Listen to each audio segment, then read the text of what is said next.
Have you ever been in a position where you needed advice, but you didn't know how to ask for it? I have been there too. Finding a mentor can change your career, and the best way to get a mentor is to take initiative and ask for it.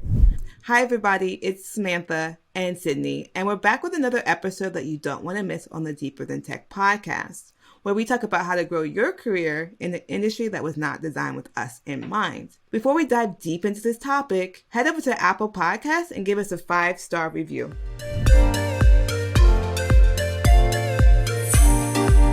So we talked about mentorship in a previous episode, but it's always great to get another person's opinion about how mentorship can be good for you. So Sydney, how can somebody find a mentor?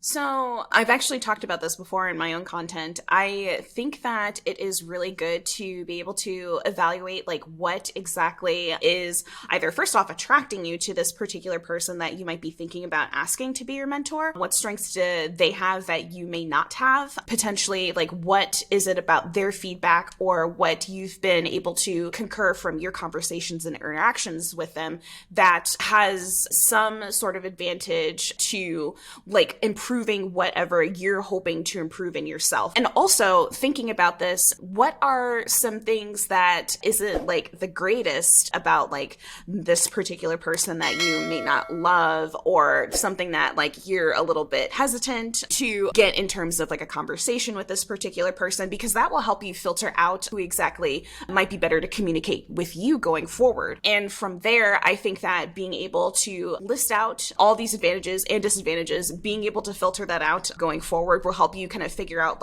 okay, who is going to be hopefully in my best interest, as well as what you can bring to the table for them to give them more feedback, to be more clear about how they can better themselves. I think that that is a really incredible way to help people figure out how you can be better in terms of communicating in that symbiotic relationship going forward. But how often should you be communicating with that mentor? I think that really depends on what you feel might be good. See, for example, I've always had a mentor when it comes to all the jobs that I've had in tech, and in particular, the one that I have now, we normally meet every week for about 30 minutes. Is there anything that I have in terms of questions? Is there any feedback that I can give this particular person? What exactly are we trying to work on to make this week Zoom, make this week go really productive and progressive for ourselves? And then what exactly in their opinion, in the mentor's opinion, they can do going forward to help them be able to support me, and then for me, for them, vice versa. Okay, so you're saying support each other in a way to make sure that you can grow. What happens if somebody doesn't know what they want from a mentor?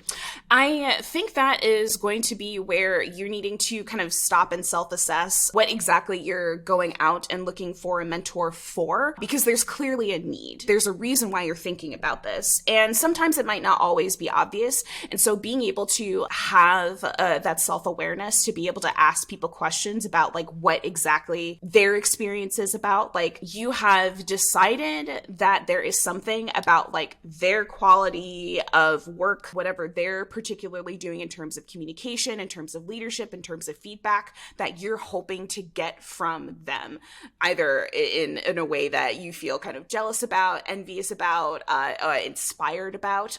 Those are really good indicators to figure out what exactly you might need, because those are things that you might be feeling that you're missing or need to improve about yourself. And so I think that it's kind of like a follow your jealousies, hopefully not in a bad way, but following those kind of gut reactions to how you're feeling about when you're interacting with this person is going to be a really big indicator on what you feel is either missing or needs to be improved in your cycle of maturity or work in all sorts of different ways. Yeah, I've actually love the advice of the jealousy part, because I've heard this before where how do you determine your values?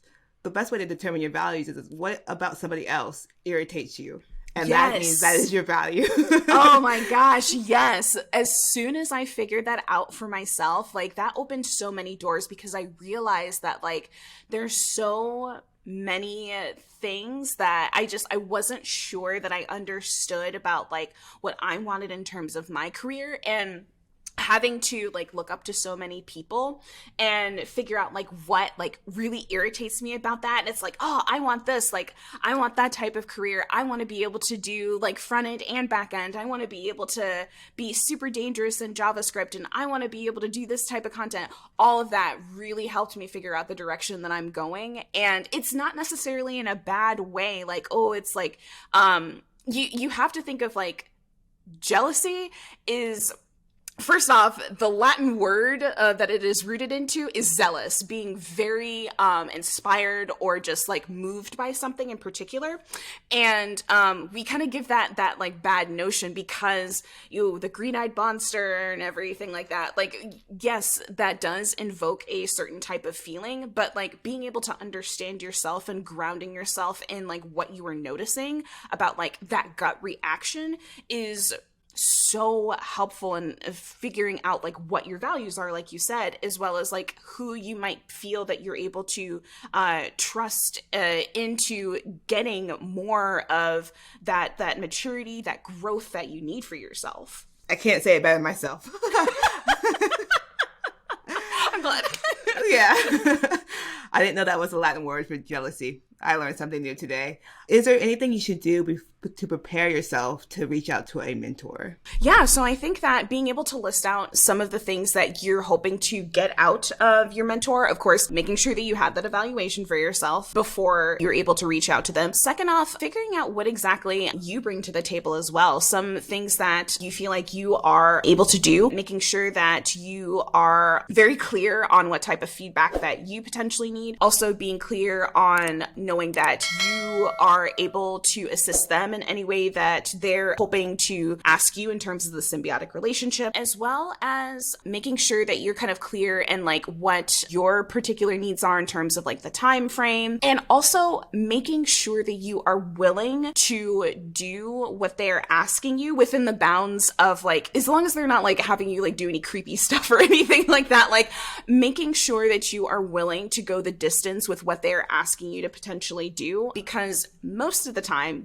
there are, I'm sure, bad characters in the world that want to do you harm and things. But most of the times, if you're just able to ask just very flat out, these are the things that I need. Is there any way that you can assist me with this? The things that they're asking you to potentially do in terms of reflection, in terms of work, in terms of feedback, that is going to be a teaching method in helping you get to that next level. So making sure that you have that work ethic to actually like do the things that they're suggesting or asking you to do, that's going to really determine whether or not you're actually serious about getting to that next level. So be willing to do what they're suggesting to do, or at least like look into it, as well as figuring out like what those boundaries are for you to evaluate like whether or not this is even like a good choice for you to like seek out a mentor in the first place. And then from there, being able to ask, being able to communicate that this is what my needs are. How can I help you as the mentee to get your needs met as well? Yeah, I agree with that. Because the worst thing you can do is not actually do what the mentor says, because it's frustrating for the mentor, right? They're volunteering their time. Most of the time they're volunteering their time. And it feels bad when like, I'm here to help you, but you don't want to help yourself. And there's nothing the mentor can do to get you to do it.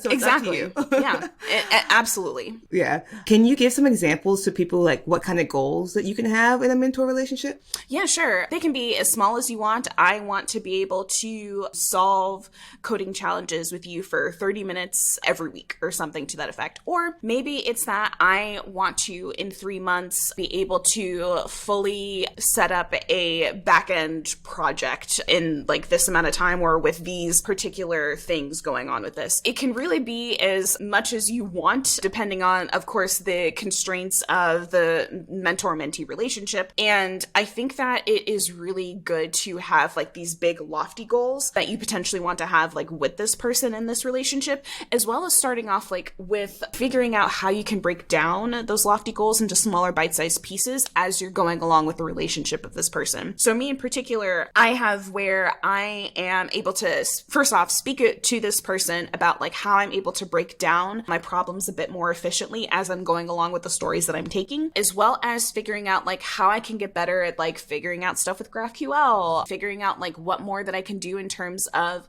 bettering my knowledge for backend with TypeScript and things like that. So it really is going to depend on like how much time that you're able to put into doing the work, as well as is figuring out like what exactly are those bigger goals that you're wanting to accomplish, and then figuring out how to break them down into smaller pieces for the times that you are able to interact with this particular person. Yeah, and it's also okay to ask that person, how can I break down my big lofty goal into for smaller goals? So don't feel like all the pressure's on you to do that. No, definitely not. I think that it is helpful to like go into this with as much broken down as you can. But of course, this is what the mentor is for. Like, you're able to have them there to kind of fill in the gaps of like what exactly you're maybe missing.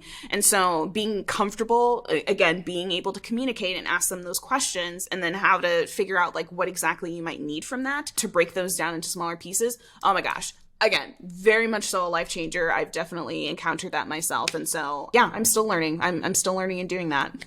We all are. Yeah. We're all just doing things, hopefully making it up. Right. Hopefully figuring it out as we go along. Yeah.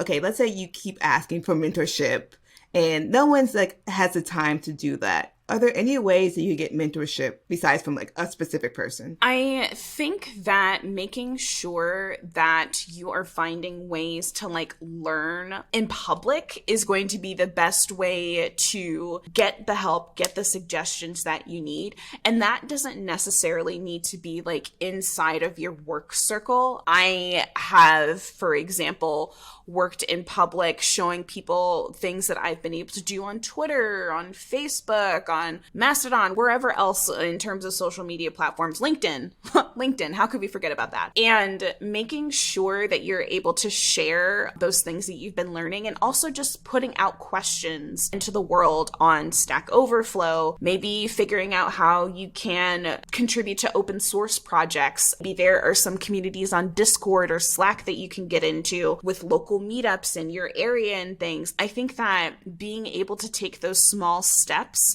you're going to find somebody that is going to be willing to teach you, that is going to be open to figuring out how you best work. And again, as long as you're being consistent, as long as you are doing the work to try and be more transparent about your growth, I think that you can find any type of learning and mentorship anywhere. It doesn't necessarily have to be inside of work. And sometimes it's probably for the best if it is not inside of work, depending on like what type of job that you're in. So yeah, I think that as long as you're able to find a community, I think that you'll be able to find somebody that will be able to assist you happily, very much so. Yes. And even if they're not someone with a lot of experience, somebody who has the same experience as you can still be a good mentor for you, because they also go through things. They also can help you navigate the field as well. So yeah, it's an accountability partner, right? Like that's a better word for it, accountability partner. Yeah.